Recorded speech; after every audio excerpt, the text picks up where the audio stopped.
Picture this: four young architecture students jamming in a London basement, dreaming of pushing musical boundaries.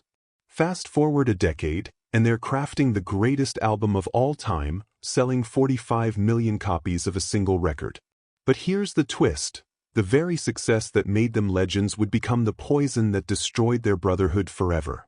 This is the story of Pink Floyd, a band that sold over 250 million records worldwide, created two of the best-selling albums in history, and then imploded in one of rock's most infamous ego-driven collapses.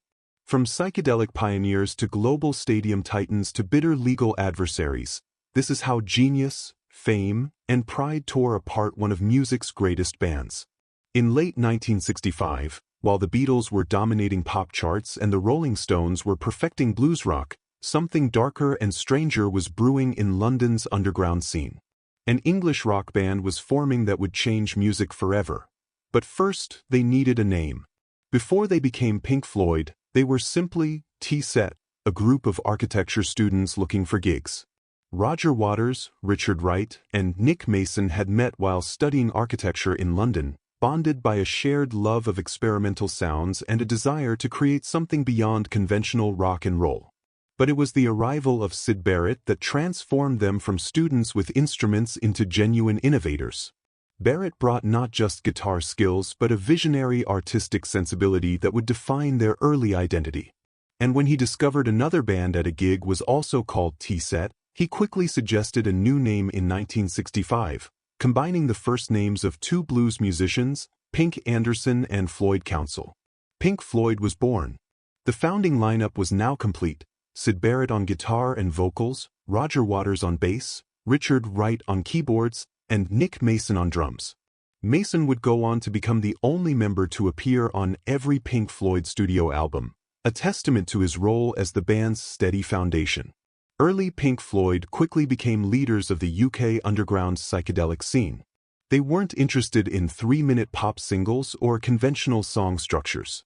Instead, they pioneered long-form compositions and sonic experimentation that pushed the boundaries of what rock music could be. They signed to EMI early in their career and released their first UK hit single, Arnold Lane, in 1967. But singles were never really their focus. Albums were their true art form, and they were about to prove it. In 1967, Pink Floyd released their debut album, The Piper at the Gates of Dawn. Largely driven by Barrett's songwriting, the album established them as early innovators in psychedelic and progressive rock. The record was a triumph of imagination over convention, featuring Barrett's whimsical, unsettling lyrics and the band's willingness to use the studio itself as an instrument. They were also technological pioneers, using advanced live tech including quadraphonic sound, literally surrounding audiences with music from all directions. Pink Floyd wasn't just a band you listened to, they were an experience you inhabited. But success came with a devastating cost. Syd Barrett, the creative visionary who had launched the band into the stratosphere, was falling apart. His mental health deteriorated rapidly, strongly influenced by drug use that exacerbated underlying psychological issues. His reliability collapsed. He would sometimes stand on stage barely moving, or detune his guitar mid-performance, staring blankly into space. The band was in crisis. In December 1967, they made a desperate decision: bring in David Gilmour, a childhood friend of Barrett's, to support him on stage.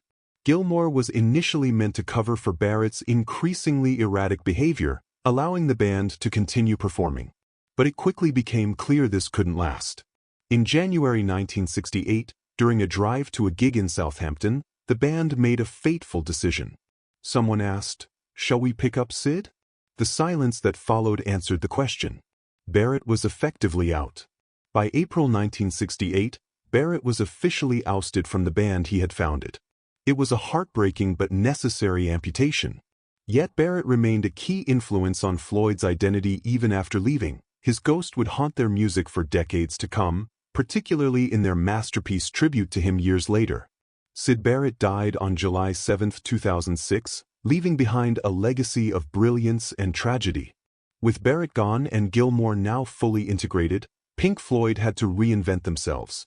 Their second album, A Saucerful of Secrets, released in June 1968, was their first without Barrett's leadership.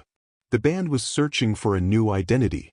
Over the next few years, they developed what would become their signature, the concept album approach. They rarely focused on singles anymore. Their albums were cohesive artistic statements, unified by theme and sonic experimentation. Their 1971 album, Metal, included the sidelong track Echoes, a 23-minute journey that showcased their ability to create immersive sonic landscapes. But everything they'd done so far was merely preparation for what came next. In March 1973, Pink Floyd released The Dark Side of the Moon, and popular music was never the same. The album had developed from a 1972 live suite that the band had been performing and refining on stage. By the time they entered the studio, they knew exactly what they wanted to create, a meditation on the pressures and anxieties of modern life. The album explored themes like time, death, money, insanity, and modern stress, universal human experiences rendered in sonic perfection.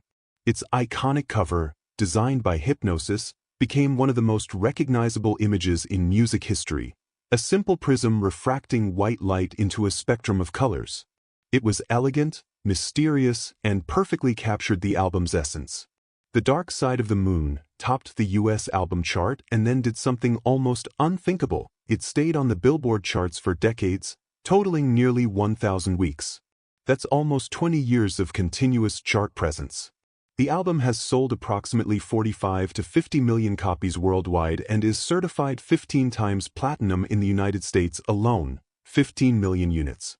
The success made Pink Floyd a global stadium act almost overnight. They went from underground psychedelic heroes to one of the biggest bands on the planet. And with that success came something dangerous, a shift in power dynamics within the band. Riding the momentum of Dark Side, Pink Floyd released Wish You Were Here in 1975.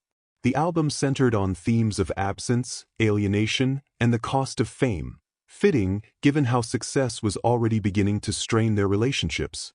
The centerpiece was Shine On You Crazy Diamond, a 9-part epic tribute to Syd Barrett.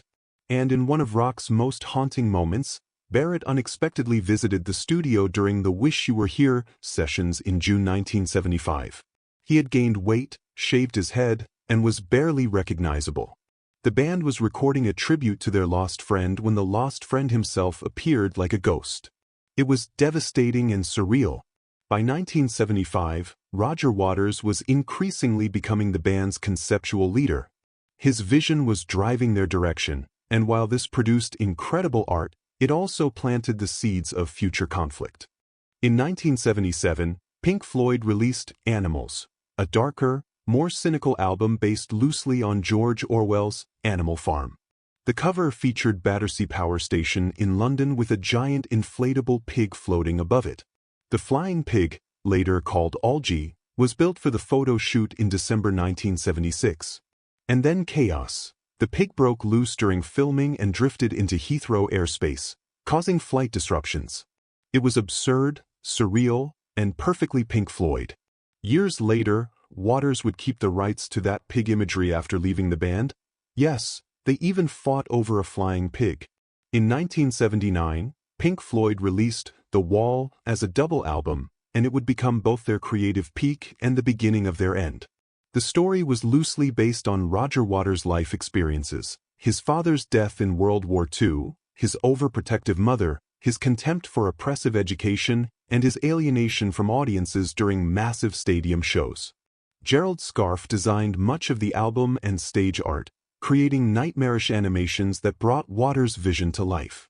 The Wall is among the best-selling albums ever made, with around 33 million copies sold worldwide. The accompanying shows were the most ambitious and expensive theatrical rock productions ever attempted, featuring a literal wall built on stage during the performance, separating the band from the audience. But the scale and cost of The Wall shows deepened band tensions dramatically. Waters' vision was consuming everything. He was the concept, the story, the driving force, and increasingly he saw Pink Floyd as his vehicle rather than a partnership of equals. The final cut, released in 1983, made everything painfully clear. It is widely viewed as a Roger Waters-dominated project, essentially a Waters solo album with Pink Floyd's name attached. The other members felt sidelined, reduced to session musicians in their own band. During the early 1980s, Waters' control was openly resented by the other members. The Brotherhood that had started in those London architecture classes was fracturing under the weight of fame, ego, and creative dominance. In 1981, amid rising tensions, Richard Wright left the band. His departure was bitter. The man whose keyboards had provided crucial harmonic and textural identity to Pink Floyd's sound was out. He would later return first as a session player, then as a member again, but the damage was done. By late 1970s, the band had stopped operating like equals and functioned more like a hierarchy, with Waters at the top. Waters was the principal lyricist and conceptual driver, Gilmour was the chief musical and lead guitar voice, Wright contributed the sonic atmosphere, and Mason remained the steady foundation and later a mediator figure. But Waters' dominance had created resentment that couldn't be contained anymore. In 1985, Roger Waters formally left Pink Floyd. But he didn't just leave, he believed Pink Floyd should not continue without him. In his view, he was Pink Floyd. The name, the legacy, the artistic vision, it all belonged to him. David Gilmour and Nick Mason disagreed. In October 1986, Waters sued to block Gilmour and Mason from using the Pink Floyd name. The court battle became a major public rupture in the band's Brotherhood, spilling their personal conflicts into newspapers and music magazines worldwide. This wasn't just a legal dispute, it was a fight over legacy, identity, and who had the right to define what Pink Floyd meant. For Waters, the band had been his vision realized through other musicians' talents. For Gilmour and Mason, it had always been a collaboration, a group effort that belonged to all of them. The dispute ended with a settlement in December 1987, but the terms only underscored how completely the band had fractured. Waters kept full rights to the wall concept under the settlement. His magnum opus remained his alone. Meanwhile, Gilmour and Mason retained the legal right to continue as Pink Floyd. But the settlement did not repair personal trust. The feud centered on ego, creative control, and legacy, and none of those wounds would heal.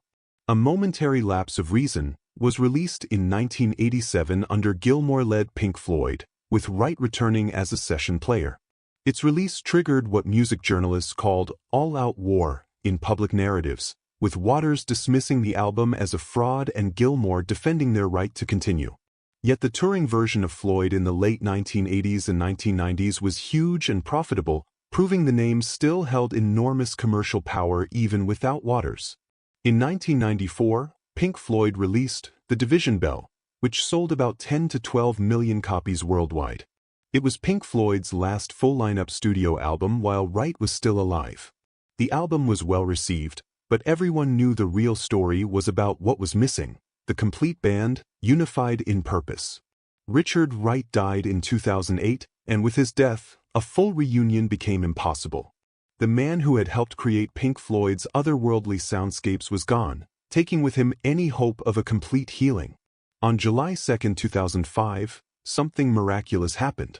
For one night only, Pink Floyd reunified for Live 8 in London, all 4 surviving members performing together for the first time since the split. It was the only post-Barrett full lineup performance after the breakup, and fans around the world watched with tears in their eyes. For 23 minutes, Pink Floyd was whole again. Waters, Gilmour, Wright, and Mason shared a stage, playing Breathe, Money, Wish You Were Here, and Comfortably Numb to a massive audience. After Live 8, hopes for more reunions stayed high among fans. Surely if they could do it once, they could do it again. Surely the magic they'd created together would overcome the ego and bitterness. They were wrong. The Waters-Gilmour feud not only continued but worsened publicly in the years following Live 8. What had been a legal battle in the 1980s became a media spectacle in the 2000s and 2010s. In 2020, Waters publicly accused Gilmour of blocking him from Pink Floyd website promotion. Gilmour fired back with his own accusations. The two legends who had created some of the most beautiful, emotionally resonant music in history couldn't speak to each other without hostility. Nick Mason, the only member who appeared on every studio album and who had tried for decades to mediate, finally admitted there's no appetite from Waters and Gilmour for a reunion. The peacemaker had given up. And then, in October 2025, David Gilmour made it definitive. He said he would never perform with Roger Waters again. Not might not. Not probably not. Never. The door wasn't just closed, it was welded shut. In November 2014, Pink Floyd released The Endless River, their final studio statement. It was largely instrumental, built from 1993 to 94 recording sessions with extensive contributions from the late Richard Wright. It was billed as Pink Floyd's final studio album, a farewell from Gilmour and Mason. Waters had no involvement in The Endless River.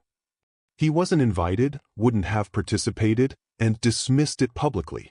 Even in their goodbye to the world, Pink Floyd couldn't be whole. So here we are. Pink Floyd have sold over 250 million records worldwide by most estimates. The Dark Side of the Moon and The Wall are two of the best-selling albums in history. Their influence on progressive rock, concept albums, and live performance technology is immeasurable. They created some of the most emotionally powerful, sonically innovative music ever recorded. And they can't stand to be in the same room. Their commercial peak aligned with their most intense internal conflicts. The very success that made them global icons, the fame, the money, the creative power, became the force that destroyed their brotherhood. What started as four architecture students jamming in London fractured mainly after fame shifted power toward Waters, whose artistic vision and controlling nature alienated the bandmates who had helped realize that vision. The Pink Floyd breakup is one of rock's most famous ego-driven collapses, and their legal fight is often viewed as the point of no return. Even after settlement, public sniping continued for decades. The wounds were too deep, the pride too entrenched, the egos too massive. Yet Pink Floyd's legacy remains enormous despite the personal split.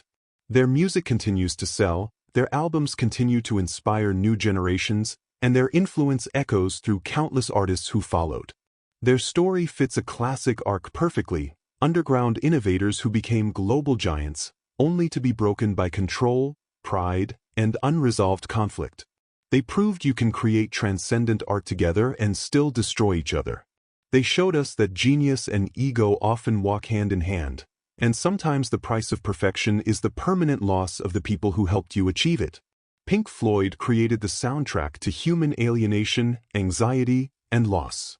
Tragically, they ended up living it themselves. From 250 million albums sold to a brotherhood broken by ego, this was Pink Floyd.